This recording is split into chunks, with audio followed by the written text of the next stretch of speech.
இந்த புலி அமைதியா தூங்கிட்டு இருக்கும்போது திடீர்னு ஒரு ஆடு வந்து என்ன பார்க்க மாட்டீங்களா, என்னையும் பார்க்க மாட்டீங்களா அப்படின்னு என்ன நெரேட்டிவ் செட் பண்றாங்கன்னா, திமுக கூட்டணிய உருவாக்கிட்டோம், எதிர்கட்சிகளை எப்படி வந்து செட் பண்றது, எவ்வளவு பெரிய நெரேட்டிவ் தெரியுங்களா? இதுதான் வந்து மத்தியில் ஆளும் பிஜேபி செஞ்சுட்டு இருக்கு மற்ற மாநிலங்கள்ல.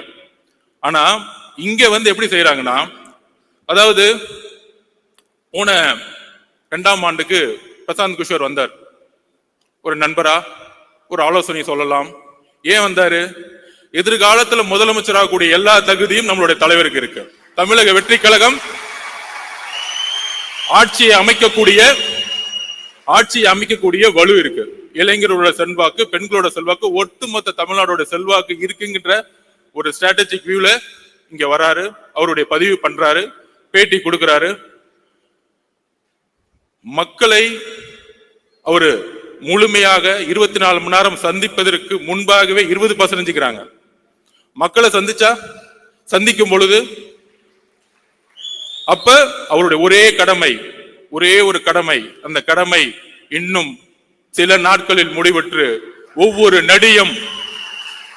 நொடியும் மக்களை நோக்கி என்னுடைய தலைவரும் இங்க கட்சியில் இருக்கக்கூடிய ஒவ்வொரு பொறுப்பாளர்களும் வரும்பொழுது மக்களுடைய உண்மையான பிரச்சனைகளை சொல்லக்கூடிய ஒரே தலைவராக கட்சியாக தமிழகத்தில் இருக்கும்.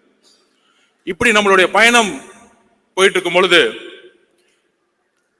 நம்ம ஏதோ பிரசாந்த் கிஷோர் அவர்கள் கூட்டிட்டு வந்தவொடனே ஒரு பெரிய டிஎம்கே வந்து நமக்கு எதிராக வந்து ஒரு கட்டமைப்பு உருவாக்குனாங்க, பீகார் ஹிந்தின்னு. இப்ப திமுக என்ன பண்ணிருக்காங்கன்னா, ஒரு பெரிய நிறுவனம் இருக்கு பெண்ணுன்னு சொல்லிட்டு தன்னுடைய மருமகனை வச்சு நடத்திட்டு இருக்காங்க.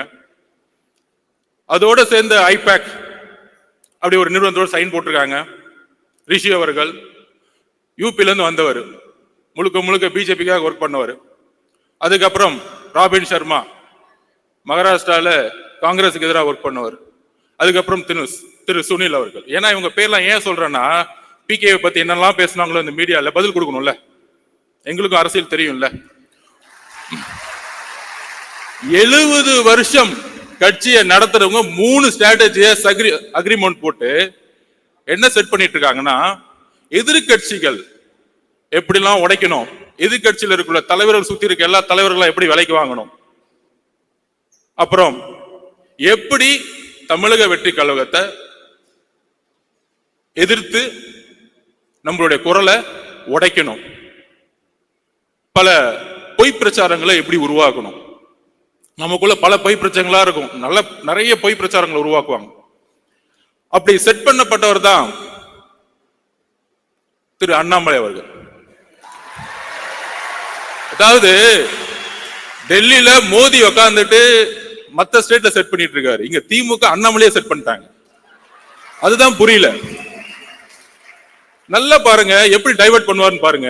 அதான் நான் சொன்னேன், எங்க தலைவர் புலி மாதிரி அமைதியா இருக்கும்போது திடீர்னு ஒரு ஆடு வந்து சம்பந்தமே இல்லாம எங்களுடைய குறிக்கோள் ஒட்டுமொத்த திமுகவை நாங்க வந்து கேள்வி கேட்டு மக்களுடைய பிரச்சனையில் குரல் கொடுக்கிறதுக்கு நாங்க பிரச்சாரத்தை உருவாக்கிட்டு இருக்கோம்.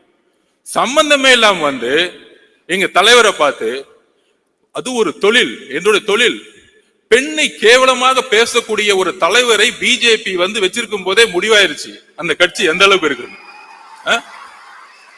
அக்கா தமிழிசை சவுந்தரராஜன், வானதி அக்காக்கெல்லாம் தெரியும் இந்த தலைவரை பத்தி. எந்த அளவிற்கு திமுகவிற்காக நம்ம அண்ணா யூனிவர்சிட்டி பிரச்சனையை கையில் எடுக்கும்போது, எங்கே சார் அங்க பிரச்சனை கொடுக்கும்போது திடீர்னு சட்டையை கழித்து சாட்டை அடிச்சுக்கிறது. என்ன அரசியல் பண்றீங்க? யாருக்காக இந்த அரசியல்? பாவம் மோடி அவர்கள் டெல்லியில உட்கார்ந்து நமக்காக ஒரு பையன் சாட்டை அடிச்சிட்டு இருக்கான், நமக்காக ஒரு பையன் கத்திக்கிட்டு இருக்கான், நமக்காக ஒரு பையன் வேலை செஞ்சுட்டு இருக்கான்னு நினைக்கும் போது அங்கதான் பிரச்சனை இருக்கு. இந்த ஸ்ட்ராட்டஜிஸ் எல்லாம் வந்திருக்காங்களே, அப்பயே கரெக்ட் பண்ணி முடிச்சுட்டாங்க பிஜேபியில. யார தலைவரே கரெக்ட் பண்ணிட்டாங்க.